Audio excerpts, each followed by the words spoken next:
continuar com a revisão de alguns conceitos, falando primeiramente aí da disponibilidade de internet no mundo, né? Principalmente aí com um protocolo chamado de IPv4, quanto mais vermelho, maior a quantidade. IPv4 e IPv6, então IPv4 com 32 bits, permite pouco mais de 4 bilhões de endereços de identificação no Internet Protocol, e o IPv6 com 128 bits, nossa, permite uma enormidade, né? Um número assim que é muito grande de endereço, tem nem como falar.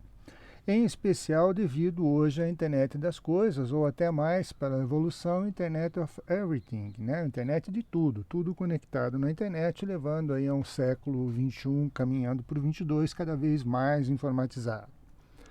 O que é um IP? IP é a abreviatura de Internet Protocol, que é um protocolo de comunicação e que também corresponde a um código numérico que permite a identificação de diversas redes.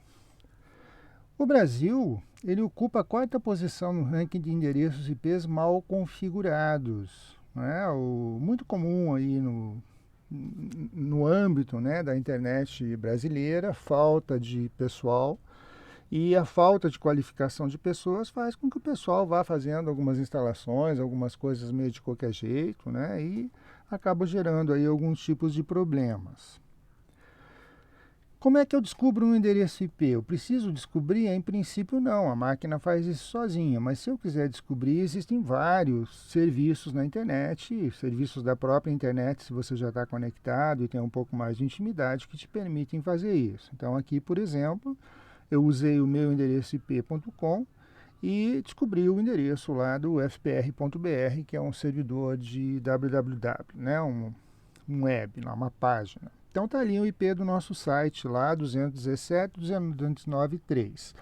217 já dá uma característica de qual é a nossa rede, onde está a nossa rede. 209 é um redirecionamento bem específico ali dentro, e o 3 é a identificação da máquina. Então esse número ele permite que qualquer pessoa do mundo que queira falar com a nossa máquina, digitando esse endereço, chegue até a nossa máquina. Como é que a gente chega até a máquina? Bom, a gente não digita números, né? A gente digita nomes. Então o que eu tenho é um servidor chamado de DNS, o Domain Name Server, que é uma aplicação que organiza de forma hierárquica uma lista que tem os nomes e os endereços IP de cada um. Ele é usado pelas aplicações quando você está buscando um recurso. Por exemplo, como é que você descobre onde está um www.fprbr? Né? Você digita lá e o teu browser consegue identificar o IP para se comunicar com o IP e trazer desse servidor, né, que é responsável lá, a página que você deseja, ou né, o recurso que você deseja. Ele possui uma hierarquia que é formada por servidores primários e secundários, e ele sempre inicia a pesquisa pelo final da string de busca. Né? Então, ali, por exemplo, ele iniciaria como BR, dentro do BR, onde é o FPR, e dentro da UFPR, onde é www. A estrutura do DNS, então, ela é hierárquica, partindo lá do raiz. Ela tem uma série de subdivisões. Aqui tem um exemplo, né? O tipo, a organização, o departamento, o equipamento, né? E a configuração dentro de cada um é uma configuração que independe aí, de autoridades, né? Quer dizer, o BR, o EDU, sim, eles são gerenciados. O FPR, ali, por exemplo, é o nome da organização, eu dou um nome, né, para o meu servidor. E depois, quando eu faço a subdivisão, ali, por exemplo, eu tenho .inf, ali, o .inf, uma máquina que o pessoal lá gosta de dar nomes de pássaros para as máquinas. No POP-PR, lá no ponto de presença da Internet do Paraná, por exemplo, tem ali nomes que são relacionados com veículos, o outro pode ter nomes relacionados com nomes de planetas, enfim, né? Você dá um nome qualquer para a tua máquina, isso não vai aparecer para o usuário normalmente. Existem domínios, existem zonas. Então, zona RNPBR, por exemplo, fazem parte do domínio.br. A zona poppr.rnpbr, ela faz parte do RNPBR, que faz parte do BR, né? Então, como o DNS começa de trás para frente, ele primeiro endereça para onde vai. Quando não tem um ponto .br, ponto .jp ou ponto alguma coisa ali, normalmente vai para os Estados Unidos, né? Dificilmente vocês vão encontrar alguma coisa que não seja assim. E aí, a partir dali, você vai navegando até chegar no local, no responsável, né, por aquele recurso. O mecanismo de resolução de nomes, então, quando eu pergunto, né, onde está lá o meu site, ou o site que eu quero navegar, eu vou ter que perguntar para o meu servidor de nomes locais. Se ele não souber, ele pergunta para o meu servidor de nomes do qual minha rede faz parte. Se ele não souber, do país que eu faço parte. Se ele não souber, ele vai perguntar lá para o raiz. Fala, escute, quem que é esse cara? Aí ele vai dizer, olha, esse cara ele faz parte lá do DNS-BR. Aí você pergunta para o DNS-BR, ele fala, não, isso aí faz parte lá do DNS, lá UFPR. E assim vai baixando até que você encontre a máquina. Isso ocorre de forma rápida, normalmente os principais endereços já estão em cache, né, já estão armazenados, fica mais fácil. Alguns conceitos. A internet é um conjunto de redes distintas, né, agrupadas em estruturas autônomas, e uma estrutura ela não está necessariamente relacionada com instruções, aí, dimensões geográficas quaisquer, né? A AS possui os chamados pontos de presença, que atendem seus clientes, e vários AS, várias estruturas autônomas, podem trocar dados entre si através dos Network Access Points ou dos pontos de troca de tráfego, né, para que exista a comunicação. Um modelo, né, que pode ser utilizado para mostrar isso está aqui, né? Então eu tenho ali os pontos ali em que eu vou fazer troca de tráfego e os diversos outros servidores autônomos ali que vão possibilitar atender os pedidos diversos. Quando eu faço isso, eu uso um protocolo que é chamado de translation, né, de translação, assim, de tradução de endereço de rede, né? Por quê? Porque eu tenho dentro da minha rede, eventualmente, um endereço que às vezes não é nem roteável, que nem pode ir para a internet, porque ele pode estar se repetindo em vários locais, mas quando eu saio da minha rede, eu tenho que sair com um endereço que seja um endereço identificável. Isso é muito comum quando a gente tem dentro de casa, né, lá um roteadorzinho, porque você instalou a internet, ganhou um modem, ele vem lá com um equipamento configurado e você recebe lá dentro da tua casa, por exemplo, um IP 192.168.1.100. É o teu IP, né? Mas para falar com a internet, ele tem que ter um endereço internet válido, que não necessariamente é aquilo que você ganhou, né? Então, nesse momento, vai existir aí essa transferência, né, essa troca de endereços. No exemplo aí dessa figura, o endereço 10.001 vai virar 198.60.42.12. A porta, né, a gavetinha em que ele estava sendo atendido dentro desse endereço, ela também vai ser trocada. De tal forma que quando houver uma resposta para uma comunicação para essa máquina, a resposta vai vir para 198.60.42.12 na porta 3344 e o firewall ou ali o net server, ele vai modificar isso para cair lá no equipamento correspondente ao 10.001.55.44, aqui é a porta.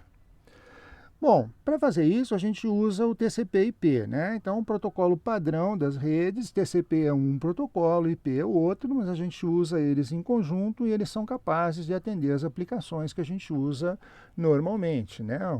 Para solicitar páginas, arquivos, etc. A origem é do início dos anos 70, lá da ARPANET, experiências militares nos Estados Unidos, e tinha por principal objetivo prover uma forma de troca de mensagens que funcionasse e bem sob condição de guerra, né?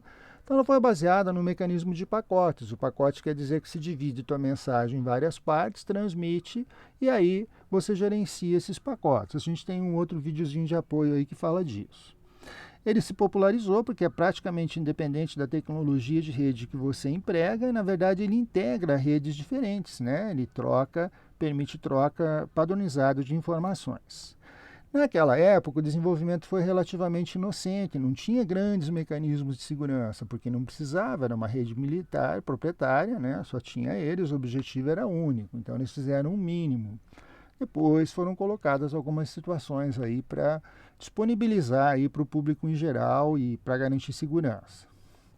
As características desse sistema é que ele tem uma interconexão universal, surgindo do conceito de um endereçamento único na rede, né? Cada entidade possui seu próprio endereço IP para que você possa identificá-los. E aí é o problema de ter IPv4 e V6, porque o V4 chegou num limite.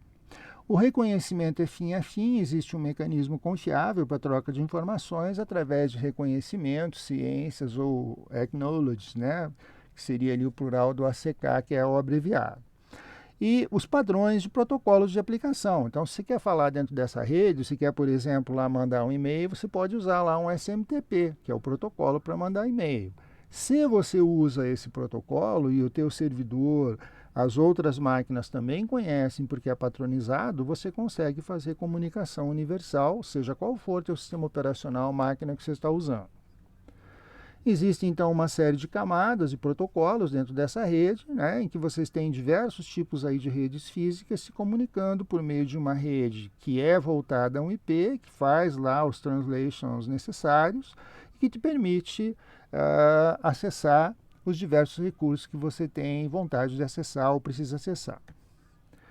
Na rede existem, para essa categorização de IP, uma série de classes, né? A classe tem a ver com você ter mais ou menos hosts, né? Mais ou menos equipamentos e mais ou menos redes. Então, a gente tem lá uma rede classe A, que tem poucas redes, mas com muitos equipamentos em cada rede. A rede classe B, né, que você tem ali mais ou menos igual. A rede classe C, que você tem muitas redes com poucos equipamentos, que tipicamente é aquilo que a gente usa em casa, né? Você não tem tantos equipamentos em casa, você não tem 250 equipamentos em casa que cabe nessa rede, mas existem muitas casas, né? Existem muitas redes. A classe D, que é reservada, e a classe E, para um uso futuro, tem algumas aplicações muito específicas. Regra geral, o que acontece é isso. A classe A, por exemplo, né, ela tem menos prefixos ali e mais hosts, ou seja, menos redes. A classe B equilibrado e a classe C, conforme a gente comentou, tem um número maior de redes e um número menor de equipamentos em cada uma das redes. Existem alguns endereços que são especiais, que não podem ser usados porque têm um significado especial qualquer. Por exemplo, todos os bits em 1, né? 1.1.1.1, são sempre 4, né, números na divisão. E isso é um endereço de broadcast, é um endereço de você falar com todos os equipamentos que estão na tua rede ao mesmo tempo. Todos os bits em 0, né? Quer dizer, uma identificação única no campo de rede. Endereço de loopback, né, para você falar com a tua placa de rede, garantir que tudo está acontecendo de forma perfeita, né, que você vai até o final da tua pilha de protocolos e volta, garante que a tua máquina está funcionando, que é 127.0.0.1, alguns endereços reservados, existem endereços que não são roteáveis, né? O primeiro e o último de cada subrede, por exemplo, também são endereços normalmente reservados ali. Quando a gente fala de internet, a gente fala também de portas de conexão, né? Algumas são padronizadas, as primeiras 1024, 23 são padronizadas e as seguintes elas podem ser utilizadas de uma forma relativamente simples. Então, quando a gente fala lá, por exemplo, do www, a gente está falando da porta 80. O exemplo aqui, Telnet, é a porta 23. POP, SMTP, outros serviços têm outras portas. Por que isso? Isso acontece porque uma mesma máquina, um mesmo servidor, pode ter mais de um ponto de interesse, né? Pode ser um servidor de páginas e de e-mails ao mesmo tempo, ou uma porta de entrada para isso. Então, quando você entra dentro do IP de uma máquina, na verdade o que você vê é como se fosse um armário com várias caixinhas, cada caixinha é uma porta, né? E a partir dali, se você direcionar, por exemplo, naquele endereço que aparece na figura ali, 172.16.12.2, poderia ter 2.23, ou seja, já estou dizendo direto que eu quero falar com a porta específica aí para fazer um telnet. O frame da internet, o frame que ocorre dentro da rede, ele permite que a gente coloque uma determinada quantidade de dados dentro do meu pacotinho de comunicação. Então, essa quantidade de dados que aparece nesse frame aqui de 46 a 1474 bytes, ela é uma quantidade específica ali do frame Ethernet, né, para esse tipo de rede, e ela diz o seguinte para mim: olha, se você precisar transferir uma quantidade de informação, né, que tenha muitos bytes, você vai ter que dividir em pacotinhos que estejam dentro desse limite se você usar essa rede. Outras redes, outros tipos de pacotes aí que você pode usar para comunicação podem ter outra configuração, mas sempre que é pacote, pressupõe que você tem uma quantidade limitada de dados que você transmite no máximo em cada pacote. Isso dá origem aí a milhares de pacotes de comunicação a todo momento em todas as redes. Quando eu estou falando de aplicações, eu estou passando pelo roteamento, né? Eu estou chegando lá no servidor que eu quero, porque eu descobri o número IP dele, eu saio de uma aplicação, caio na camada de transporte, de internet, pela interface de rede eu caio na rede física. Esse física às vezes é um pouco abstrato, que pode ser uma rede sem fio, mas entende-se como física. Eu vou passando por vários gateways, né? Eu vou passando por vários locais até chegar lá no host, lá no equipamento com o que eu quero me comunicar. Então, isso pode dar origem a problemas de segurança. Alguém pode ver qual é a minha comunicação, pode olhar a minha comunicação, pode olhar o conteúdo dos pacotes.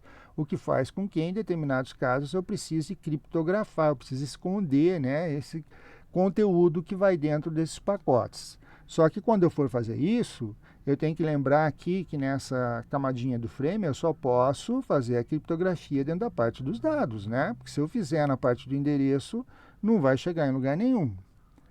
Continuando, então, eu tenho ainda uma outra informação importantíssima que é o MAC address, né? O endereço do Media Access Control, que é a placa de rede, seja ela Wi-Fi, seja ela física.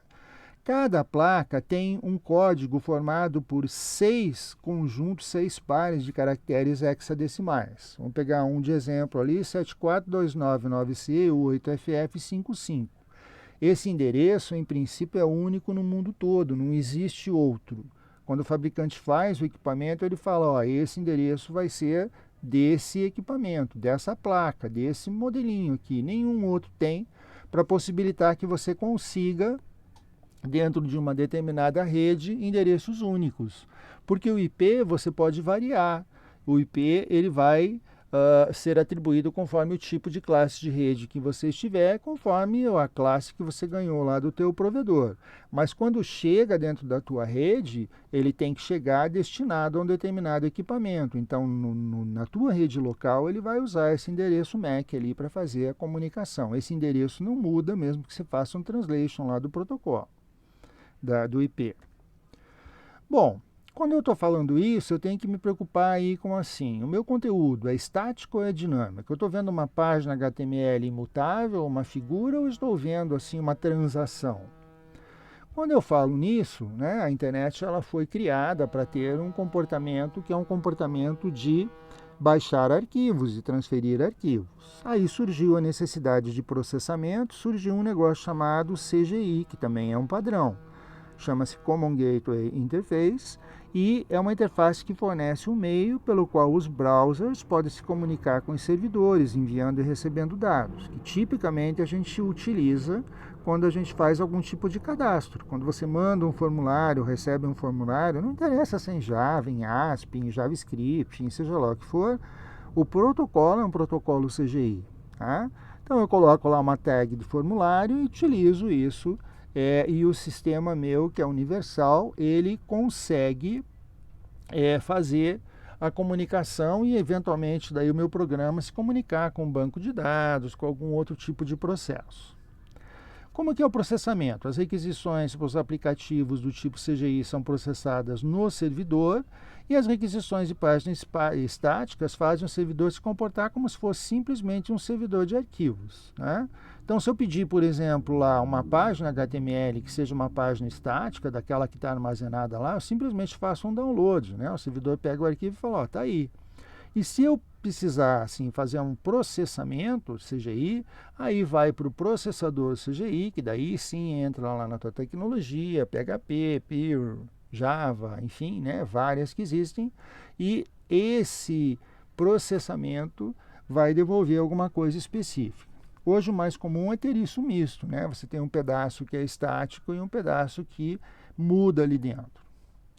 Um servidor típico, então, ele recebe uma requisição por meio de uma interface HTTP, vê o controle de acesso, traduz, vê o que precisa, acessa o documento e, por meio desse acesso, ou ele vai direto acessar um documento ou ele vai mandar lá para um programa externo que vai dar uma resposta. A visão geral, então, é sempre assim, né? Ou é um download ou é um processamento. Quando eu mando alguma coisa para o servidor, eu tenho um cabeçalho que vai junto. A gente não vê, mas ele está indo, né? Então, por exemplo, eu tenho lá o tamanho do conteúdo e eu tenho lá o tipo do conteúdo, né?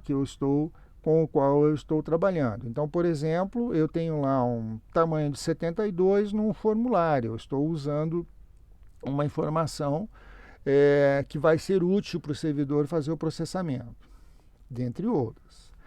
Os métodos básicos que eu tenho para fazer essa comunicação aí com o servidor são o GET, o POST e o PUT. O PUT tem sido muito pouco usado, a gente vai se concentrar aí no GET e POST. O GET é bem mais simples de tratar, relativamente limitado, e é anexo ao URL. É quando a gente digita aquela URL assim que tem lá interrogação, que igual alguma coisa, e tem assim um campo grande ali, né, até o limite lá da URL. E o post é quando a gente não vê, né? Você navega lá num determinado site, por exemplo, teu banco, acessa o banco, é sempre o banco que aparece lá em cima, mas você está mudando as coisas ali dentro, você não está vendo o que está acontecendo. Exige um tratamento especial e não aparece na URL.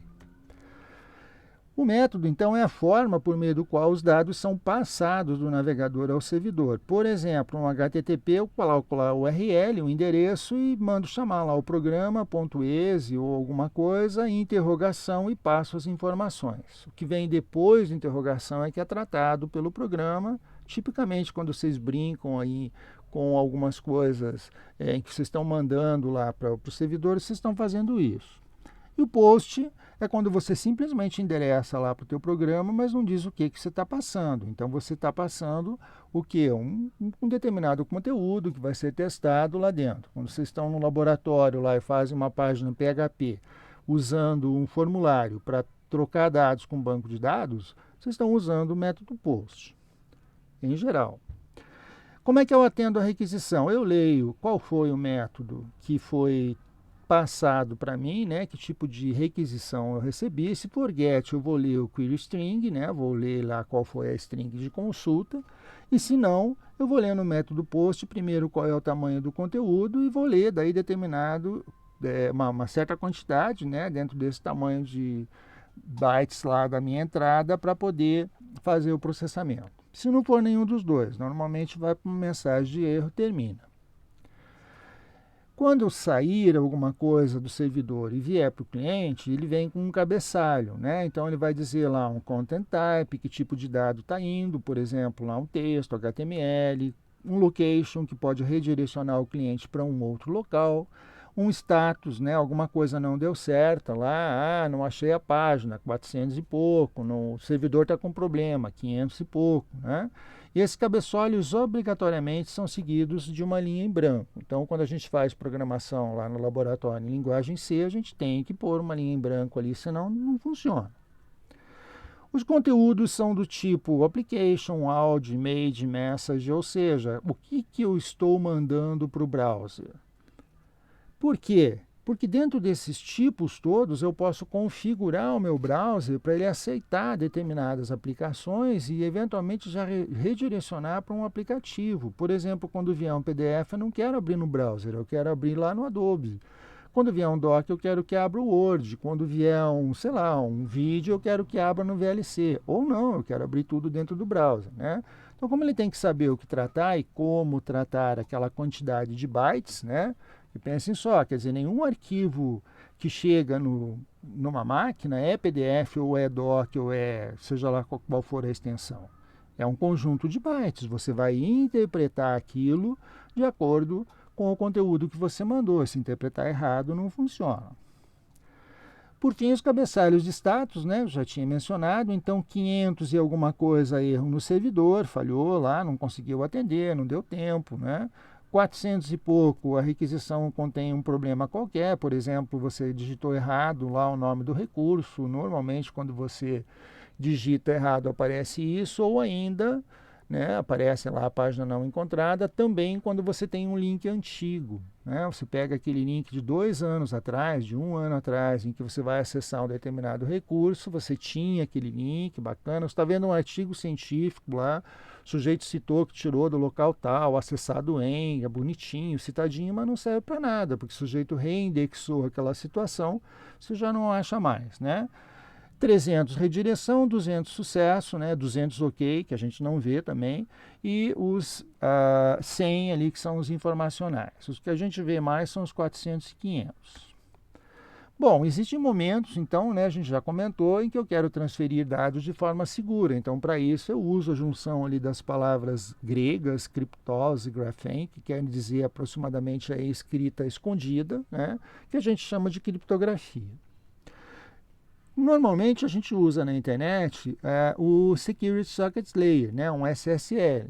Então a gente digita em vez de HTTP, HTTPS, por exemplo. Então a gente está fazendo uma transmissão em que os dados que vão ser transmitidos no pacote, eles não são visíveis, eles estão lá embaralhados de alguma forma, né, criptografados.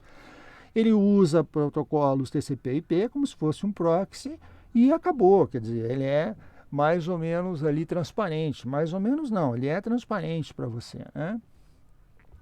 Quais são as funções básicas? Então, a autenticação entre cliente e servidor e criptografia na troca de mensagens. O cliente se autentica para o servidor e o servidor se autentica para o cliente. A autenticação do servidor permite que o usuário confirme a identidade do servidor, para você ter certeza que aquele site é o site lá que você está fazendo a sua compra online, por exemplo, né? Porque você vai colocar dados pessoais. Então, usando técnicas aí de criptografia, chave pública, o certificado do servidor pode ser verificado em uma autoridade certificadora, na VeriSign, por exemplo, que faz parte lá do cadastro do teu browser. Ele faz isso para você. E daí fecha o cadeadinho. E a autenticação do cliente é quando você tem, por exemplo, um token, você consegue, né, ou você tem lá um CPF eletrônico, alguma coisa que esteja registrado em algum local e que possa ser confirmado. Né? Então, aquela pessoa é aquela pessoa e acabou. A criptografia também vai ser usada na comunicação, quer dizer, você já se autenticou, né? A mensagem já vai ser feita entre duas situações confiáveis, o emissor e o receptor que estão garantidos, e daí você vai garantir a confidencialidade, desculpe, faltou um C, e proteção contra tampering, né? Que é a alteração dos dados em trânsito. Qual é a sequência? Do cliente para o servidor, né, o cliente envia a versão SSL que ele vai usar, né, os browsers sempre começam da versão mais alta e testam para ver se o servidor consegue atender aquilo, ele sempre tenta com a versão mais segura primeiro, a configuração de criptografia e dados gerados randomicamente para começar a compor uma chave de comunicação para aquela sessão. O servidor daí envia para o cliente a versão do SSL que eles vão usar, configuração de criptografia, então eles estão trocando ali, né, informações básicas, alguns dados gerados randomicamente, o certificado do servidor e opcionalmente requisita o do cliente.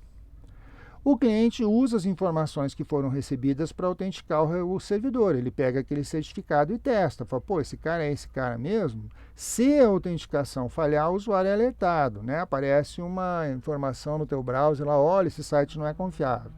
Se o servidor for autenticado, o algoritmo vai para o passo 4, que é do cliente para o servidor, o cliente enviando um segredo, um pre-master secret, que futuramente vai ser usado para criar uma chave de sessão. Então veja que eles já estão randomicamente gerando alguma coisa para aquele momento. Né? Ele criptografa o segredo com a chave pública do servidor e somente o servidor tem a chave privada capaz de descriptografar essa mensagem, mesmo que outra pessoa pegue, não vai entender nada. E se o servidor requisitou uma autenticação do cliente, né, que é opcional, o cliente inclui o certificado para que o servidor possa testar depois. No servidor, que é opcional, então, né, o servidor vai verificar a identidade do cliente. Se falhar, a sessão termina. O servidor vai usar a chave privada para decifrar aquilo, né, que foi enviado para o Master Secret e segue uma série de procedimentos para gerar o segredo definitivo, que é o Master Secret. O cliente realiza um procedimento similar do lado dele e chega no mesmo resultado, porque eles estão usando a mesma chave. Ambos, cliente e servidor, geram a partir do Master Secret uma chave de sessão privada e essa chave já está sendo gerada num ambiente criptografado. Isso é muito importante, né? Porque assim, como é que você vai gerar uma chave para uma sessão num ambiente da internet que é completamente assim visível para os outros, né? Inseguro? Você está gerando já com a chave do teu servidor que você confia e só ele pode ver. E a partir dali, o que for gerado, e pela garantia que existe dos protocolos, mesmo sendo protocolos públicos, conhecidos, você sabe como funciona, mas você não vai conseguir decifrar a mensagem, né? Então tem lá uma chave que vai funcionar aí para que você faça esse handshake aí, né? Esse aperto de mãos aí. Do cliente para o servidor depois vai uma informação de que ele completou a chave de sessão, do servidor informa ao cliente que ele completou a geração da chave de sessão e finalmente a gente está no handshake, no aperto de mãos completo, em que cliente e servidor criptografam suas mensagens usando daí esta chave de sessão que só eles conhecem e que só vale naquela sessão. Se alguém armazenar aquilo e tentar processar de novo, não vale mais, porque a sessão já expirou, né? Então, isso garante aí um mecanismo bastante seguro de você utilizar uma rede insegura e algoritmos públicos conhecidos por todos para fazer comunicação criptografada. Se quiserem saber mais, tem aqui alguma indicação de conteúdo.